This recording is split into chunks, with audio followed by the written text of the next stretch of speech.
Good morning, students. Welcome to our online class. This is your second period, and the subject is economics. Students, in the previous class, we have completed the chapter balance of payments, and so far we are studying about the first book of economics of class 12, that is Introductory Macroeconomics. Out of total 5 chapters, we have completed 4 chapters. One more chapter is left. Today I am taking up book 2, that is Indian Economic Development. This book also we have started, and in this book, in unit 1, there are 2 chapters. Out of 2 chapters, we have already covered chapter 1. Now today, in this video, we are going to start the second chapter of unit 1, that is economic reforms since 1991. This is the second chapter from book 2.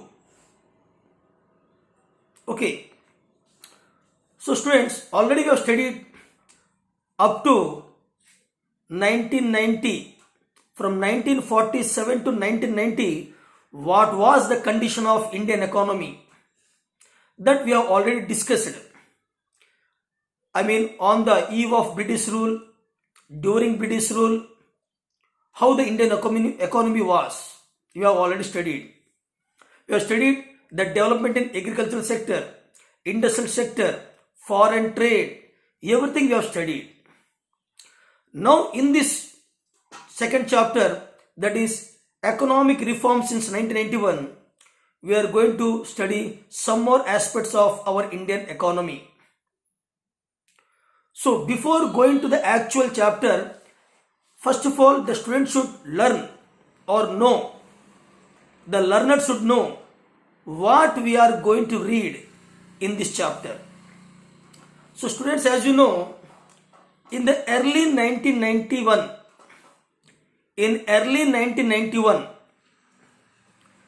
our Indian economy faced a major economic crisis. I mean, from 1991 onwards, our Indian economy started facing several economic crises, economic problems. The genesis of this crisis, I mean the main reasons, the main causes for these crises was in the serious balance of payments position.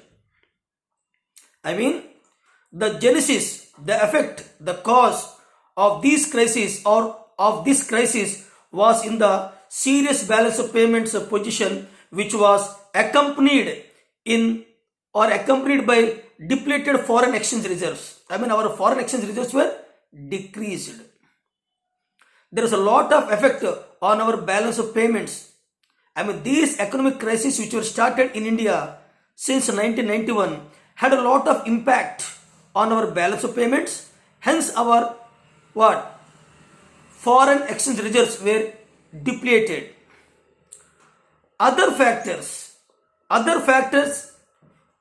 which are responsible for the state of affairs of the economy was, or I can say, were high fiscal deficit.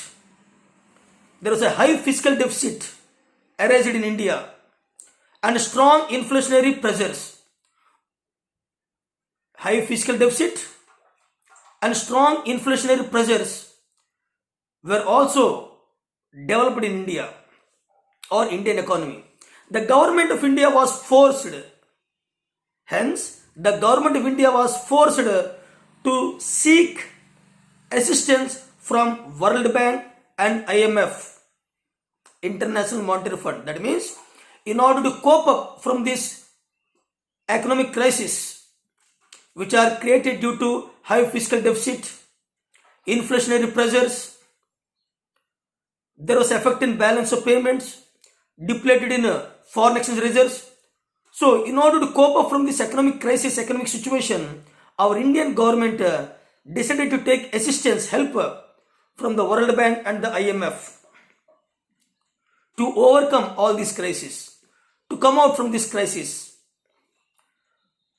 Though aid was forthcoming, aid was given by the World Bank, it was accompanied by some conditionalities.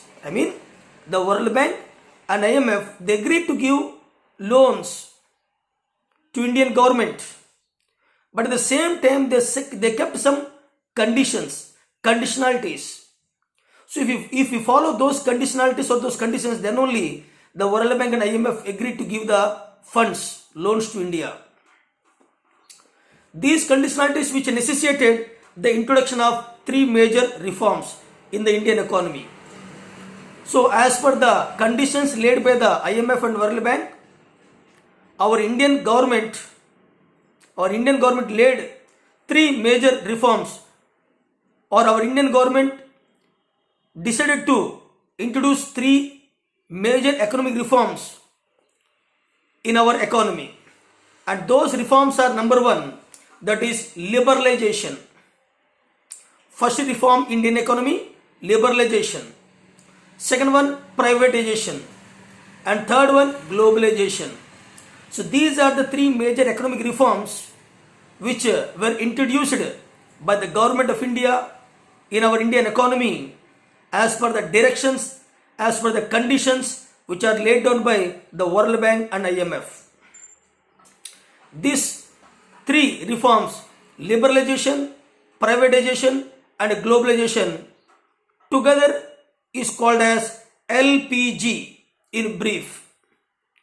In brief, we can call LPG. Here LPG means not that liquefied petroleum gas. It means liberalization, privatization and globalization. These are the three reforms were introduced in Indian economy by the Indian government to overcome the economic crisis, and also following the directions or conditionalities laid down by the World Bank and IMF. This laid down the structure of new economic policy. When we introduced all these three reforms, then what happened? A new economic structure was laid in our country India, which is called NEP, New Economic Policy.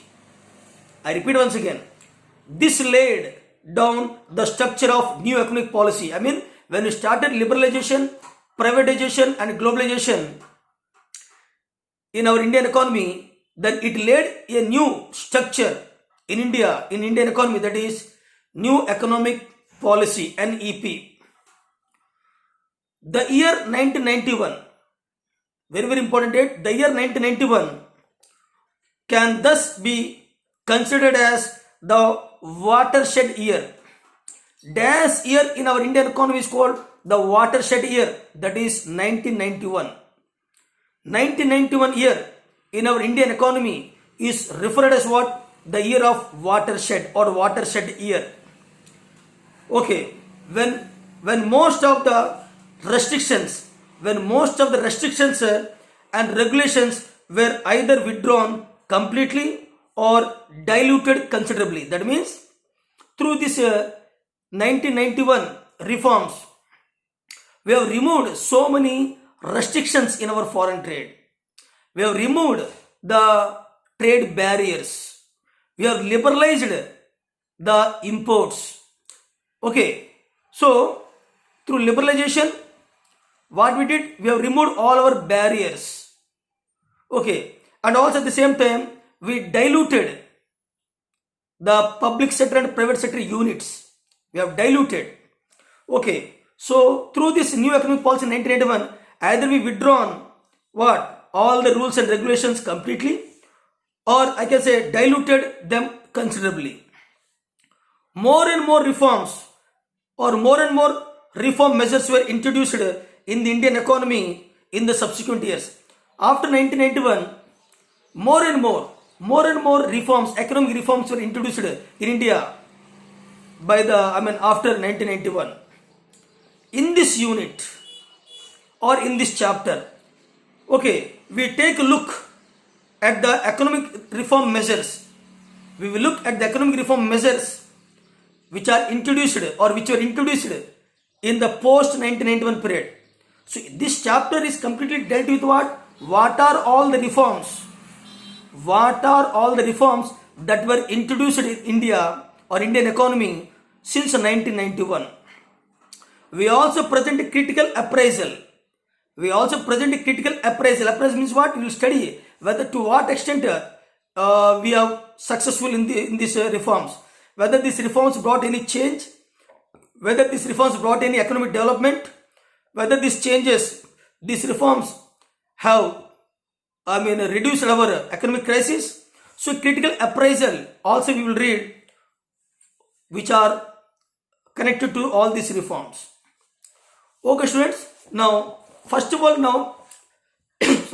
you should know what is meant by economic reform. I'll tell you what is meant by economic reform. So listen carefully, students. Economic reforms refers to a set of economic policies. Economic reforms refers to a set of economic policies directed to speed up the pace of economic growth and development. I repeat once again. What is meant by economic reforms, or what are economic reforms called? Economic reforms refers to a set of economic policies, a set of economic policies directed to accelerate the pace of growth and development. In 1991, the government of India initiated a set of economic reforms. Why it initiated the economic reforms in 1991, the government of India? To pull the economy out of the crisis that were there up to 1990s. Why the Indian government have introduced the economic reforms in the year 1991? The simple answer is in order to remove all those economic crises that were created in India or Indian economy till 1990. These reforms came to be known as new economic policies. I repeat, these reforms which were introduced in 1991 are called new economic policy. And there are three important components. Of this new economic policy, and they are: one is the policy of liberalization, L. This L came in the place of license. Okay, liberalization means here L. Okay, so the policy of liberalization L in place of licensing, L, for the industries and trade. Earlier licensing was there. Now we removed the licensing word and we introduced the word liberalization. So L was replaced by L. Liberalization was replaced by licensing. Second one, the policy of privatization. The second component, the policy of privatization, and this came in the place of quotas, Q, in the place of quotas for the industries. So earlier quotas was there, Q was there. So the quotas was replaced by privatization. Now third one is what? The policy of globalization, G. The policy of globalization, G, which was kept in the place of what? P. What? For exports and imports. So earlier L was there, Q was there, P was there. Licensing, quotas and what that is there? Permits, P. Now all the three are replaced by liberalization, privatization and globalization. In the place of licensing, we kept privatization. In the place of that is privatization, in the place of that quotas, we kept privatization. In the place of permits, we have kept up what? That is globalization. So LPG, these are the three components of the new economic policy 1991. These are the concepts, these are the components of new economic policy which was laid down in the year 1991. So thus LPG, liberalization, privatization, globalization, this LPG was set in the place of LQP in 1991. Now, what is meant by liberalization? Before going to know that one, first of all, you should know what are the causes for economic crisis in India up to 1991. Why the economic crisis took place in India up to 1991? First of all, you should know the reasons. Then we can go for what? Liberalization, privatization, globalization. So here he mentioned that there are several reasons. I told you there are several reasons for the cause of this economic crisis that are occurred till 1990s. I mean up to 1990. That is, I told you, high fiscal deficit. Okay, here fiscal deficit means what? Fiscal deficit, a situation where government revenues, from all the sources fall short for government expenditures. I mean, the revenue which the government received is less than the government expenditure. That's called fiscal deficit. High fiscal deficit. Here, high fiscal deficit was erased. Why? Because the revenue which the government is receiving from all the sources fall too short when compared to the government expenditures. Second one, all through the 1980s, the fiscal deficit had continued to increase as government expenditures increased at a much faster rate than government revenues. I mean, in the entire 1980s, if we go individual year of 1980s, we will find that there was fiscal deficit. I mean, every year the sources of revenue to the government from all the sources fall too short than the government expenditure. I mean, expenditures always exceeded than the revenues. Fiscal deficit of the central government in 1990-91. I repeat, fiscal deficit of the central government in the year 1990-91 was as high as 7.8%. The fiscal deficit of central government in the year 1990-91 was 7.8% of GDP. See, this much deficit was there. To meet its expenditure requirements, when the fiscal deficit is there, the natural government has to fulfill the deficit. Then what the government did? To meet its expenditure, I mean to increase the expenditure. In order to meet the deficit, what we have to do? We have to increase the expenditure. So what is it here? To meet its expenditure, when the revenue receipts are less and expenditures are more, then how the government will meet the expenditures? Very difficult. Either you have to borrow money or we have to print currency. So what happened? To meet its expenditures, the government had to take recourse of large scale borrowings. I mean, in order to meet the expenditure, because government is doing more expenditures and the income is less, then how to meet the expenditures? So in order to meet the government expenditures, we have taken loans. Or borrowings, large scale borrowings we made from what? Some other countries or World Bank or IMF or domestic market, etc. As a result, what happened? The burden of internal debt increased.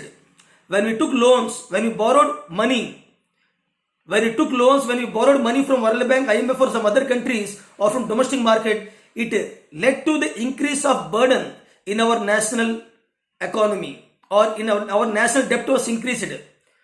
Okay, this is the one, high fiscal deficit. Second one, balance of payment crisis. Balance of payment crisis is the second important reason for what? The economic crisis that occurred up to 1990. So the balance of payment crisis, what is that one? For the most of the period of planning, India suffered a balance of payments crisis as import expenditure. I mean, we are making more imports. So when we are making more imports, we have to spend more money. So the import expenditure far exceeded than export expenditure, or I can say export earnings. I mean, up to 1990, if you see, the import expenditure of our country was more than the export earnings. I mean, we are earning less and we are paying more. That means we are importing more. When we are importing more, we have to pay more. And our exports are less. When our exports are less, we are getting less earnings. This is one of the reasons for what? The crisis in balance of payments. The second one, the external debt. The external debt was high as 23% of GDP in 1990-91. I mean 23% we are under what? External debt. This much you have to pay out of the GDP in 1991. Debt service burden. The debt service burden was also as high as 30% of the GDP or 30% of the exports earnings in 1990-91. Moreover, at the same time, the Gulf War. Remember students, this is very very important for objective point of view, objective question. The Gulf War. During this period only, the Gulf War took place in the year 1990-91. When did the Gulf War took place? In 1990-91, the Gulf War took place. And this Gulf War further accelerated the crisis. So these are the reasons. And the third important reason for what? The economic crisis up to 1990 was, that is strong inflationary pressures. Inflations took place in India. One is high fiscal deficit. Second is balance of payment crisis. Third one is strong inflationary pressures that occurred up to 1990 in India, which led to the economic crisis in India. So under strong inflation pressures, what you are going to read? Wholesale price inflation. Wholesale price inflation rose from 10.3% to 10.3% in 1991. That is the highest in the decade. The wholesale price inflation. The wholesale price inflation rose up to 10.3% in 1991. That is the highest in the decade. Similarly, the consumer price inflation. The consumer price inflation for industrial workers was at a high of 11.6%. This is consumer price inflation, and that was around 11.6%. Similarly, the most disquieting feature, the most disquieting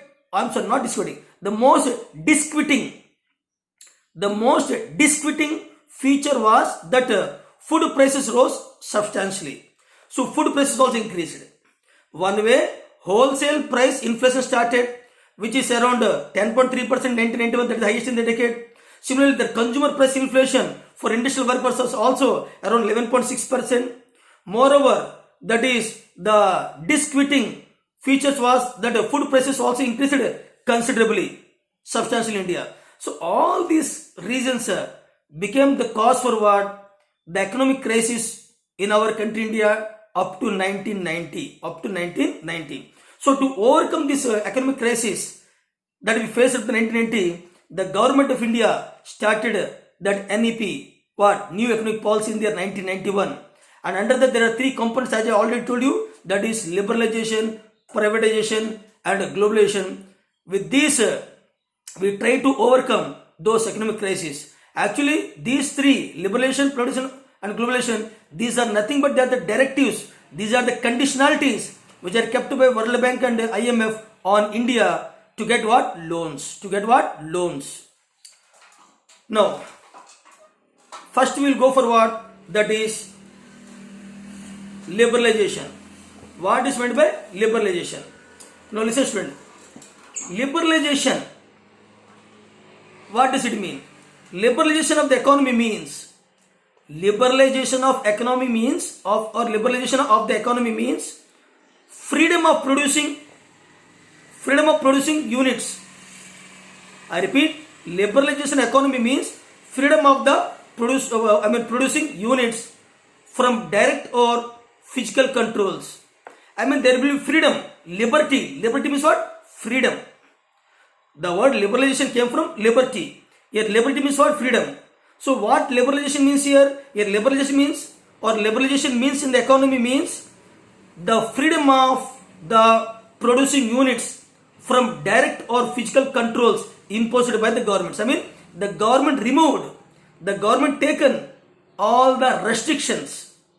The government have taken all the restrictions and give freedom to all the producing units. So all the direct and physical controls which were there earlier by the government, on the producing units, they are been removed.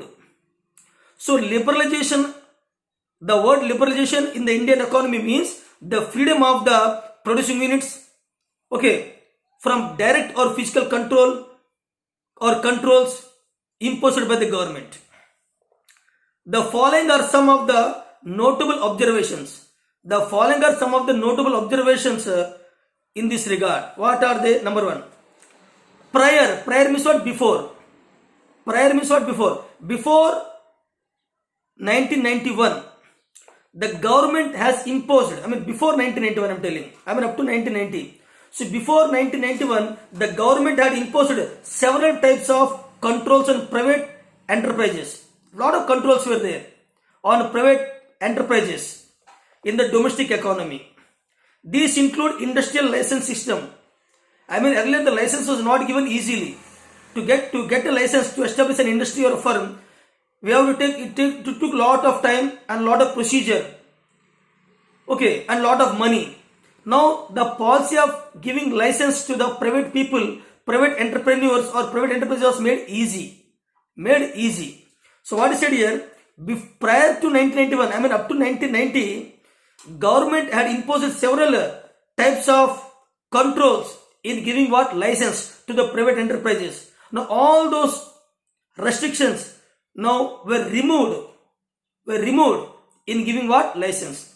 This included industrial license system, price control. Second one, price control. Earlier government controlled the prices. Now that was also removed. Or financial control on the goods, import license, foreign exchange control, restrictions on investment by big business houses. On all these aspects, there is a lot of control by the government earlier, up to 1990. Now, on all these aspects, whatever we discussed now, the government removed all the controls.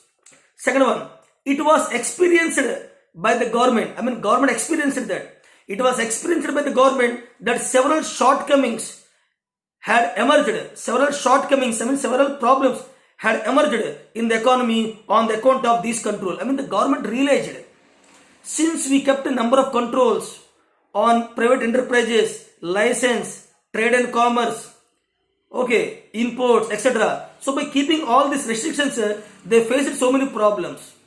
Government realized it. Government did introspection. It realized that several shortcomings have emerged in the economy on account of these controls. That's why these controls are removed. When these controls are removed, then all the problems are automatically solved. Now next one, these controls had given rise to corruption. When the controls was there earlier, up to 1990, when the controls were there, those controls gave birth to some other problems like corruption, undue delays and inefficiency. So inefficiency, corruption, delay. These are the problems that gave birth because of what? Those controls. Now when the controls are removed, these problems also solved. Lastly, the growth rate of GDP has fallen sharply up to 1990. Okay, the growth rate of GDP had fallen sharply and high cost economic system came into being. So this was the change. Now, this is one aspect. Now second one, economic reforms under liberalization. Economic reforms under liberalization. Now see, yes, economic reforms under liberalization. So first of all, I am telling, liberalization included the following reforms. It brought reforms in what? Industries. Liberalization brought several reforms in various fields. First it brought what? Reforms in industries. How it brought? See, first one, deregulation of industrial sector. This is the first point under liberalization in industrial sector. Deregulation of industrial sector. Second one, foreign exchange reforms.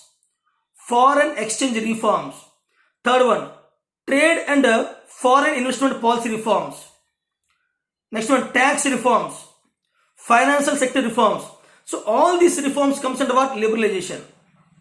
I repeat, under liberalization, we have done the following things. Under liberalization, we have done the following things. What we have done? First one, deregulation of industrial sector. Second one, foreign exchange reforms.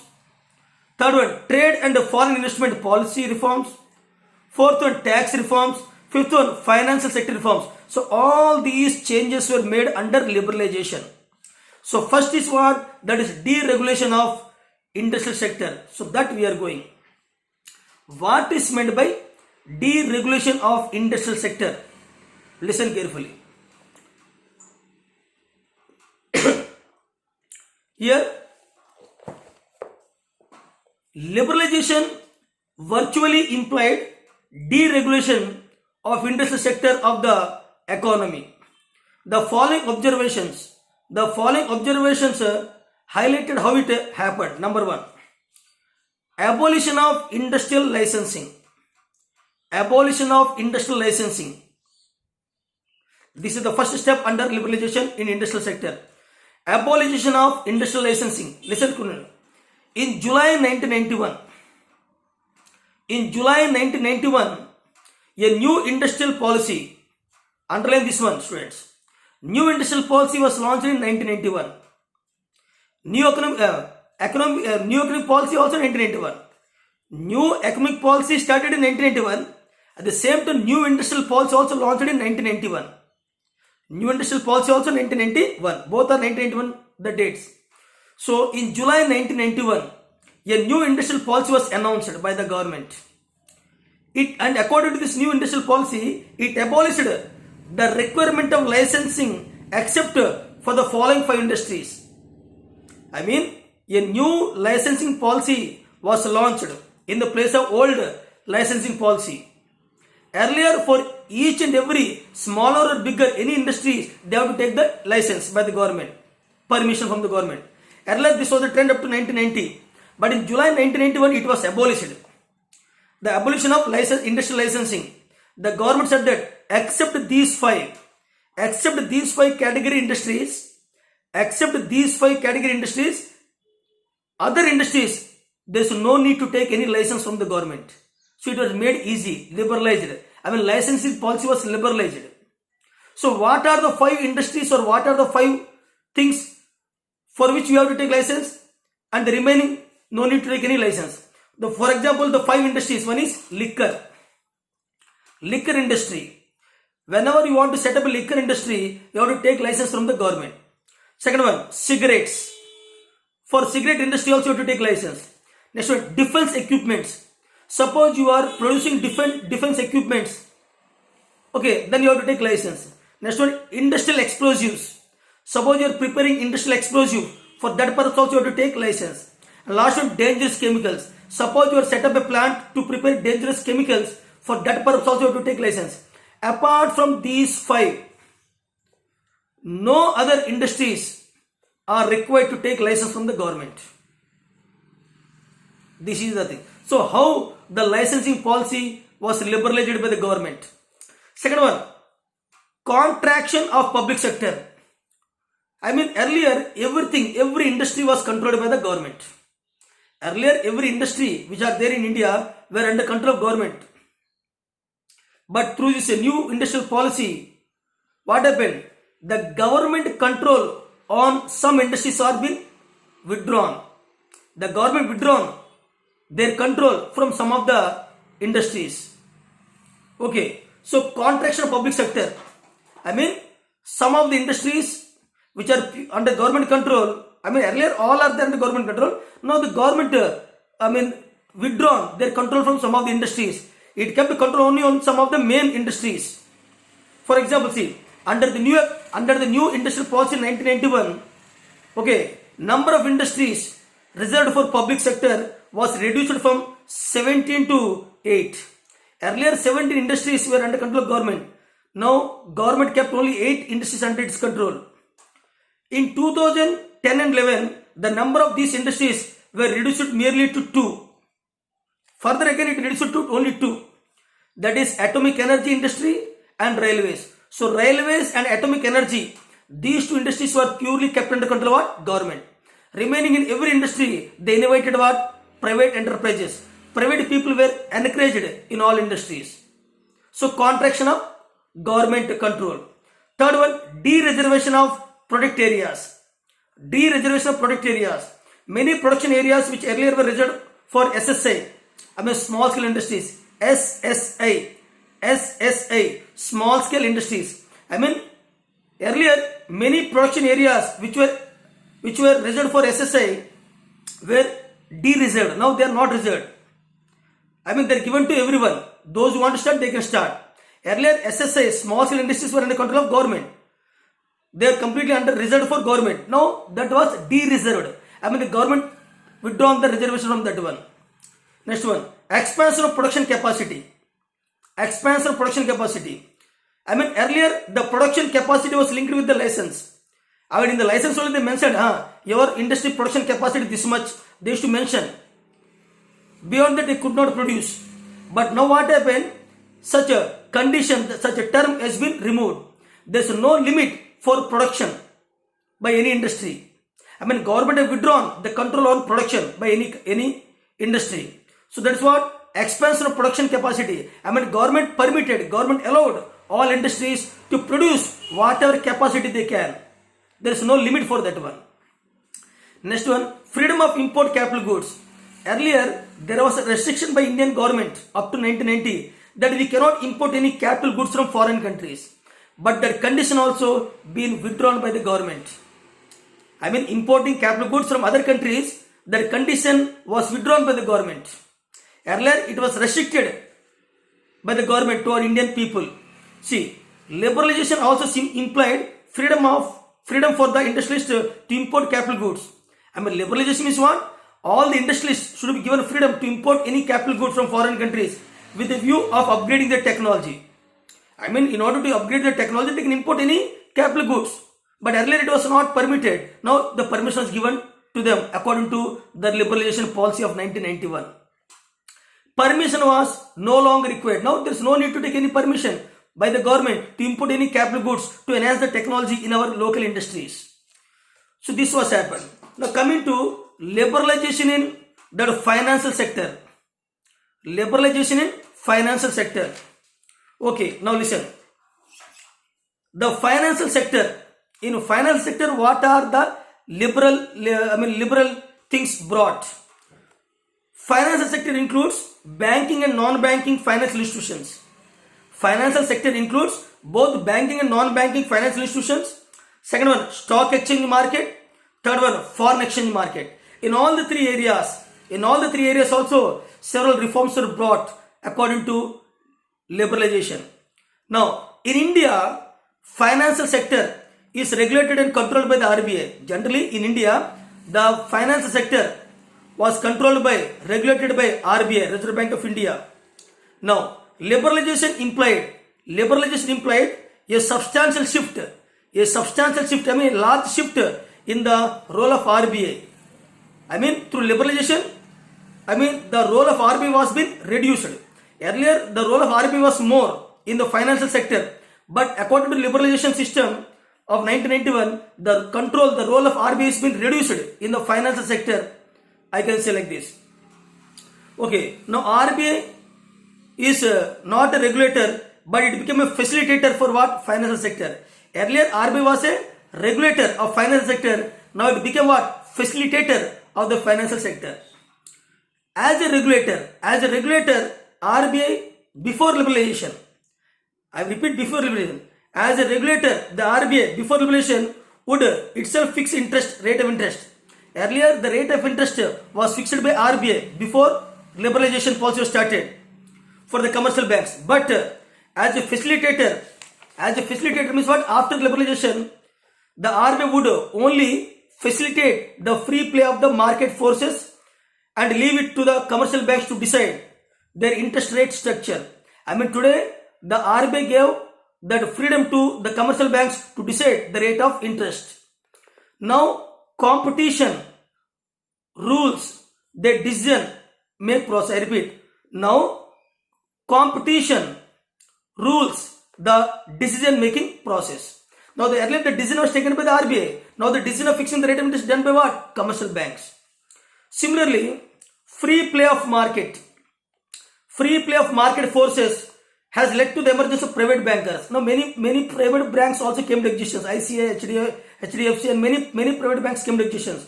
So free play of market forces has led to the emergence of private bankers, both the domestic as well as the international, in the Indian bank industry or banking industry.